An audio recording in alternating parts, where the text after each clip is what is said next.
Welcome to Things You Don't Know. War has a way of bringing out both the best and the worst in humanity. Acts of bravery and unity emerge, but so do fear, suspicion, and injustice. Today, we uncover one of the darker chapters in American history, one that affected thousands of innocent people. In this episode, we will dive into the internment of Japanese, Italian, and German Americans during World War II, exploring the stories of those who lived behind barbed wire, the reasons behind their imprisonment, and the lasting impact on generations to come.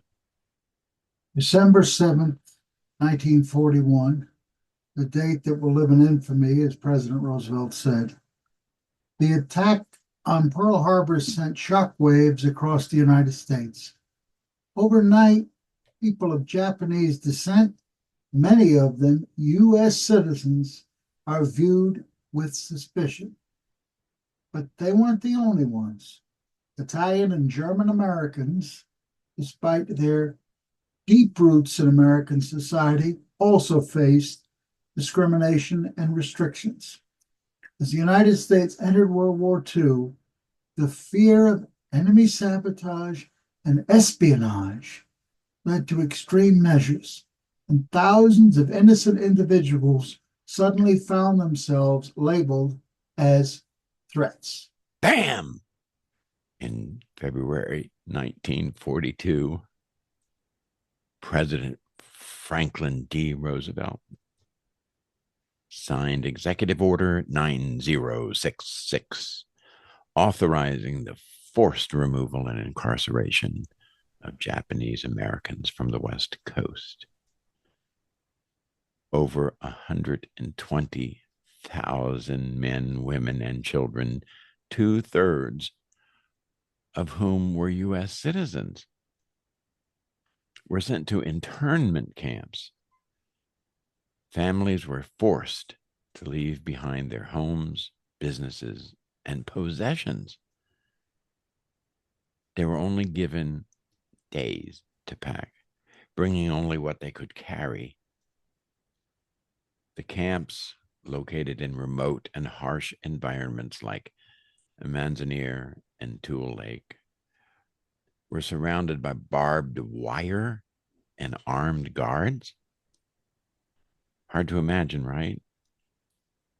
Life was very difficult.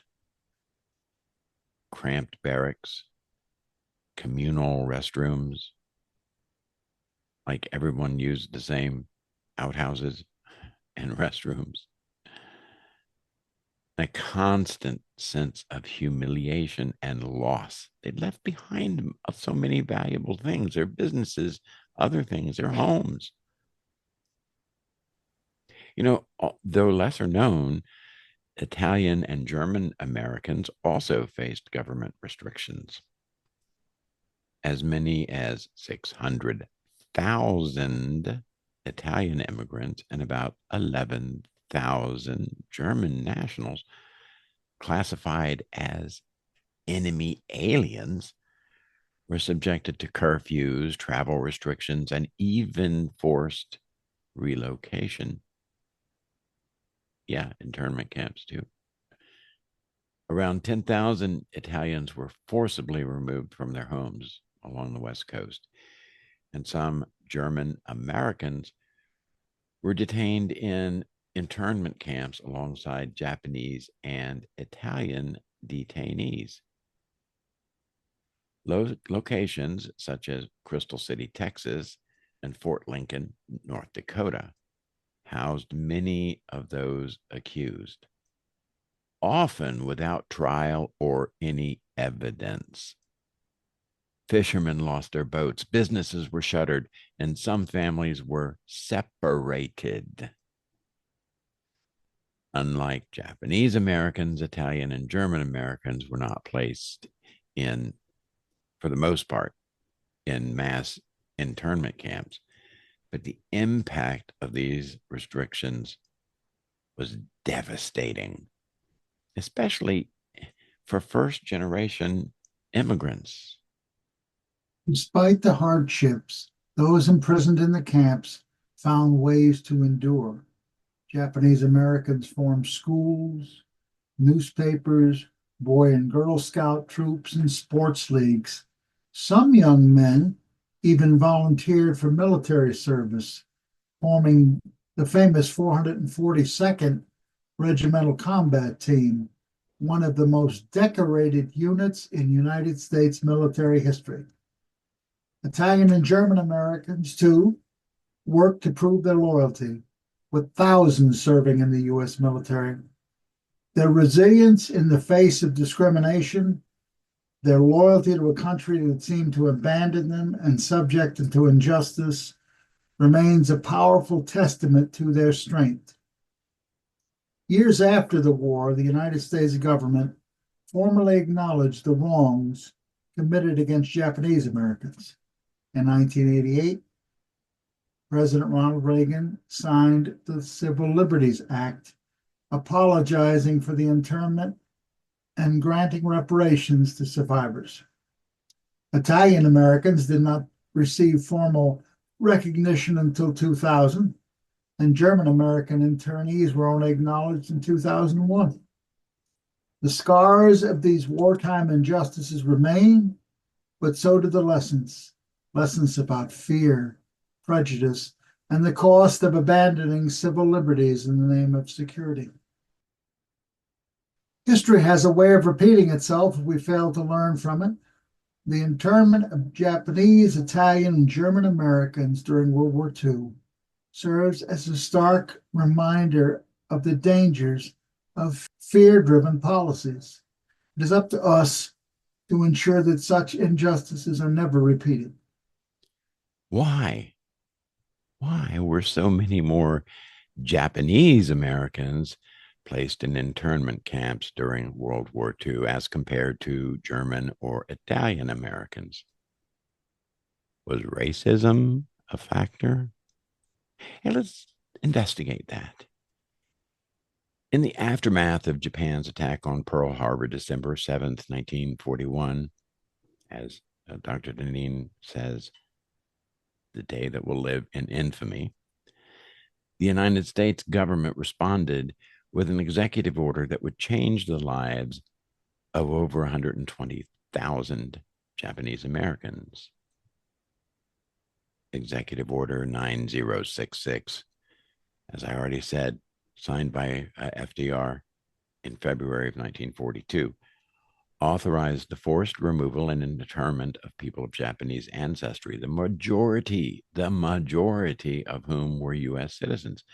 Meanwhile, only a small fraction of German and Italian Americans were subjected to similar measures. The disparity is striking. So, what was behind it? First, let's break down the numbers. During World War II, about 11,000 German Americans and around 3,000 Italian Americans were interned, compared to over 120,000 Japanese American. That's a pretty massive gap. So why? One key factor is the long history of anti-Asian sentiment in the U.S. Well before the war, Japanese immigrants faced systemic discrimination. Even today, that is the case.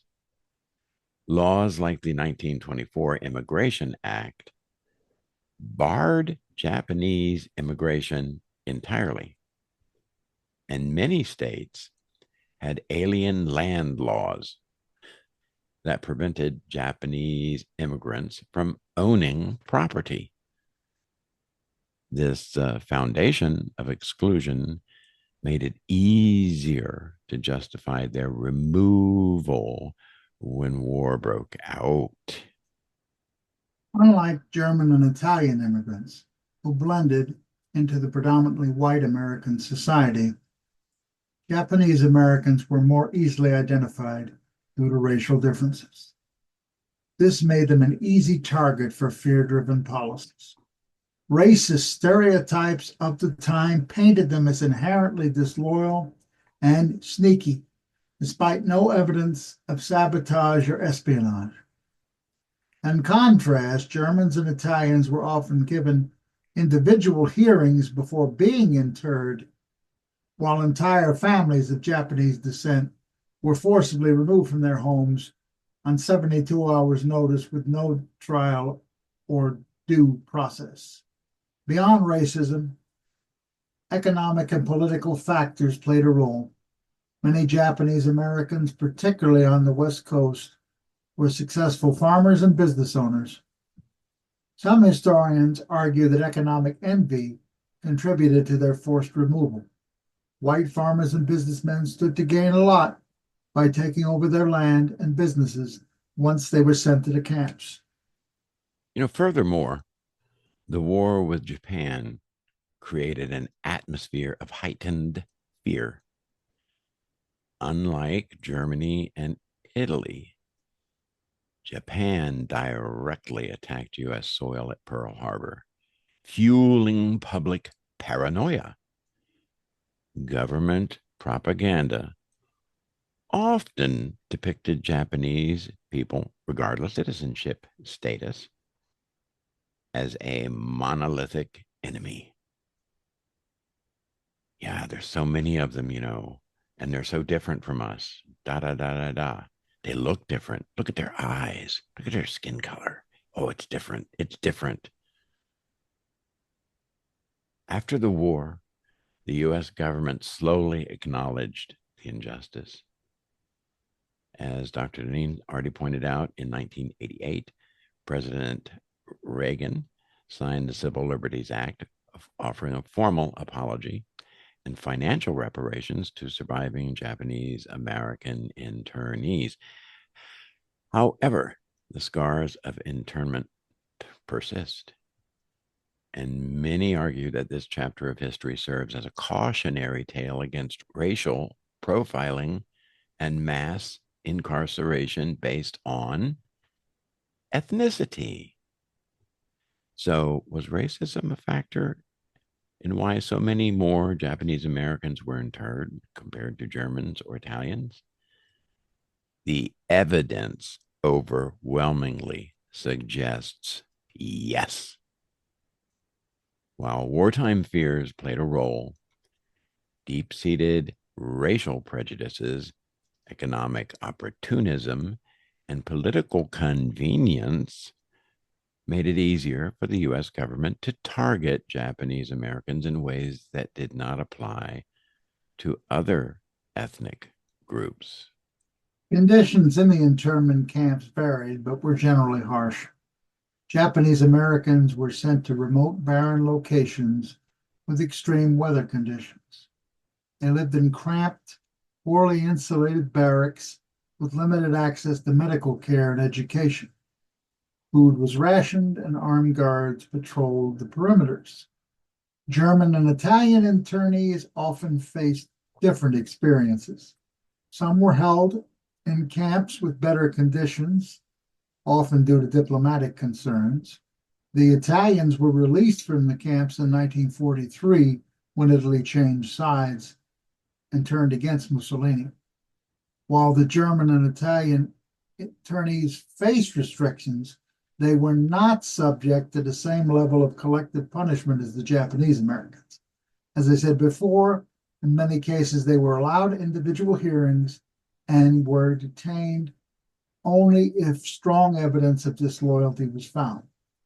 To summarize the reasons for internment, anti-Asian sentiment, racial prejudice had existed on the West Coast for decades. There was military pressure. Influential voices like General DeWitt insisted there was no way to separate loyal from disloyal Japanese Americans. There were political calculations. Local politicians responded to constituents' fears and sometimes used the moment to advance their own power or their own economic interests. There was an executive leadership on this plan. President Roosevelt ultimately signed the order, but it was influenced by a broad coalition of voices on both the left and the right.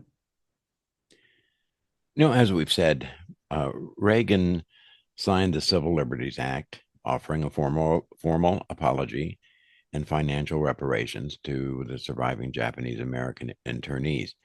However, what about German and Italian Americans? Well, in 2000, President Bill Clinton signed the Wartime Violation of Italian American Civil Liberties Act, which acknowledged the mistreatment of Italian Americans, but did not provide reparations.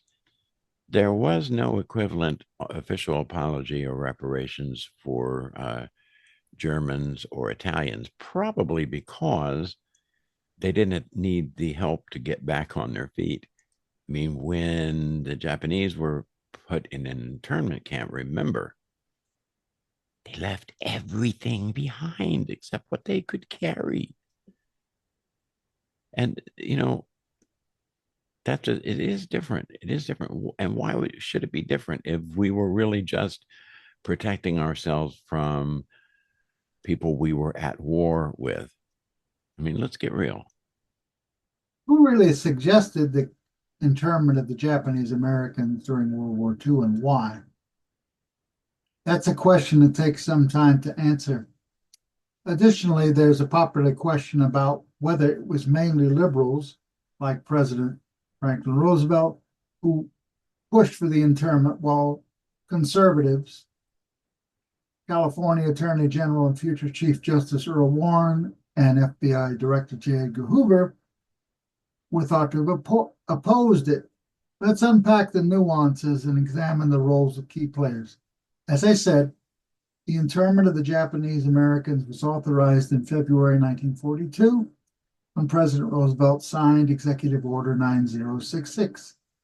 FDR, often seen correctly as a liberal due to his progressive New Deal policies, did indeed approve the order. But the path to internment was not driven exclusively by partisan politics. It was a confluence of pressure from the military, widespread fear, racial prejudice, and the local political interests on the West Coast.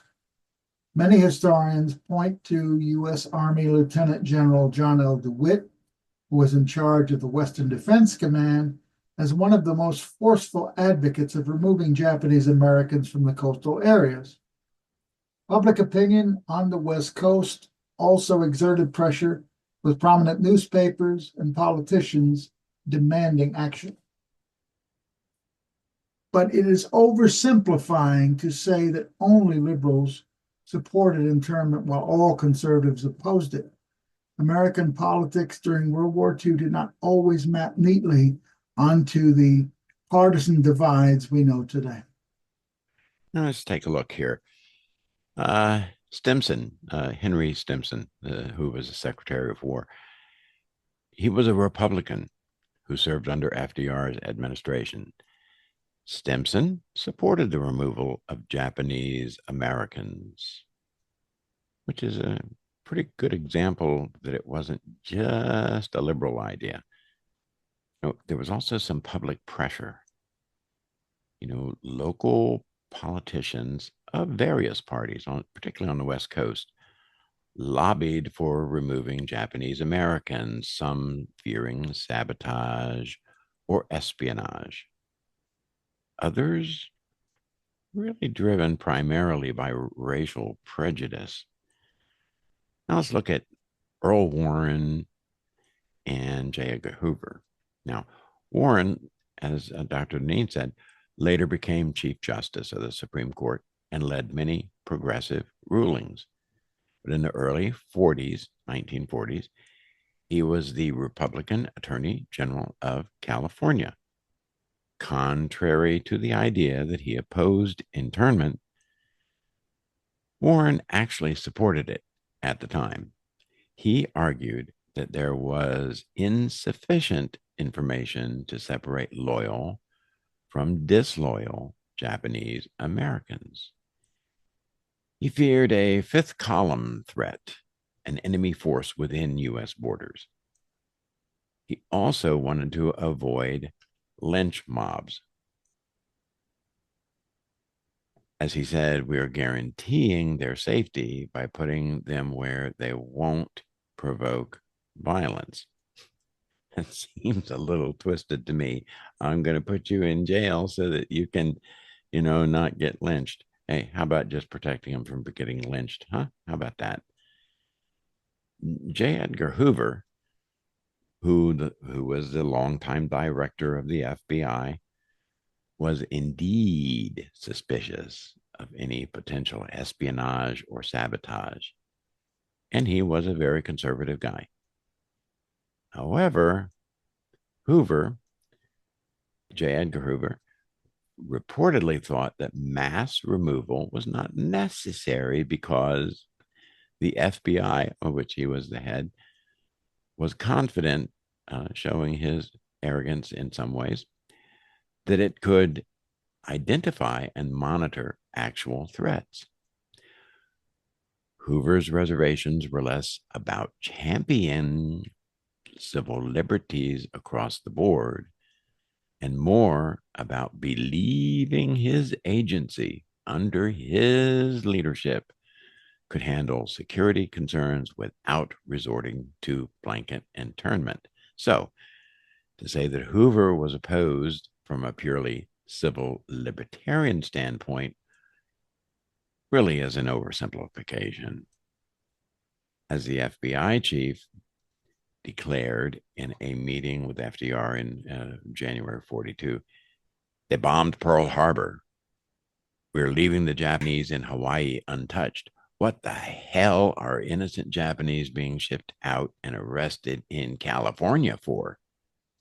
One of the ironies of history, some of these bizarre alliances. Well, not everyone was totally in favor of this. Perhaps the strongest opponent of internment as it was happening was Colorado Governor Ralph Carr. It was a progressive Republican who had lost his political career for speaking out against internment. Against political advice, he welcomed the Japanese American internees into his state, embracing them as citizens who deserved dignified and just treatment during their unfair incarceration. He demanded they be paid union wages for any work they did. Governor Carr served from 1939 to 1943, but his relatively short tenure produces heaps of documents that testify to his compassion for and genuine interest in the welfare of the Japanese families conscripted to his state. He spoke out stridently against the internment of Japanese Americans as inhumane and unconstitutional. He compiled numerous documents consisting of his personal communications with Japanese inmates at the Amanchi faculty, their family members, and other citizens who were concerned about their treatment. As I said, a Republican, Carr supported Roosevelt's war effort, but openly questioned the internment of Japanese American citizens. He called it lynching with a fountain pen. In his speeches and writings, he opposed measures that stripped the Japanese Americans of their civil rights, not to mention their property, and treated them as war criminals. A more conservative leader and a friend of President Roosevelt's, noted lawyer and 1924 Democratic presidential candidate John W. Davis, begged his old friend President Roosevelt in a meeting to avoid the terrible mistake Woodrow Wilson made in the First World War in 1917 by abridging liberty of any kind in wartime. Yeah. Looking back, it's clear that partisan labels alone don't explain who supported or opposed internment. FDR and many in his administration, some of them Republicans, backed it. J. Edgar Hoover questioned its scope, but not necessarily out of progressive values. Earl Warren, a Republican who would later become known for leading progressive decisions on the Supreme Court, was at the time one of the strongest supporters of removing Japanese Americans. It's a complex story that shows how fear, prejudice, and political ambition can override ideological commitments. It reminds us that real life decisions often transcend the neat divides of liberal and conservative. You're quite correct, Dr. Weaver. I think this points to something you've mentioned many different times, the idea of groupthink combined with fears and grouping people without any individual consideration. In the best traditions of free societies around the world, the unique abilities and perspectives of all people are allowed to contribute and thrive. Regrettably, in our own country, there's been a tendency to sometimes pigeonhole people into assumed limitations and very dangerous stereotypes, which causes the nation and the world at large to delay development, forestall progress, and get stuck without motive ways of thinking. Hey, Dr. Deneen, I'm impressed that you remember my whole diatribes on groupthink. I just think it's a really important principle here. But you're spot on. You are spot on. I think groupthink, prejudice, and assumed limitations are severely limiting things for any society, just as Henry Ford said when he sought out people with varying exceptionalities, the term I prefer, to work in his plants based on what they could do rather than their often assumed limitations. I mean, he did a whole thing, and we're going to do a podcast on Henry Ford. I mean, he had his problems, and he was definitely, uh, you know, had anti-Semitic tendencies, which he apologized for and admitted he was wrong later. But anyhow, that's beside the point here. Eleanor Roosevelt also pioneered these thoughts in various ways. She managed to take FDR down to the slums at one point and said, "Is this fair? Is this how we should have people living in America?" And it affected him. It did impact him. For political reasons, it was not easy for him to stand up strongly for it for a lot of different reasons. I don't want to stray too far from the focus of this episode, but I would encourage listeners to check out the episodes on Ford, which is upcoming, and Roosevelt. But for now, I think we should probably close this and let people ponder it on their own. In the meantime, we would really appreciate a like. We would love to hear your comments and, subscribing. And what does that entail? It doesn't entail any money. It doesn't entail anything like that. It doesn't entail spam mail or any kind of crap like that, because I don't like that stuff myself. I hate it. Neither. But it does help us in terms of forging ahead and doing things. We have the two different platforms, the history twists and things you don't know, and it does help. And we're also going to be moving to 10 other platforms, podcast sites. We would really appreciate your likes, your comments, and we would most of all appreciate you coming back. And if you want to argue with us about something, and that's great. I love a good debate. I do.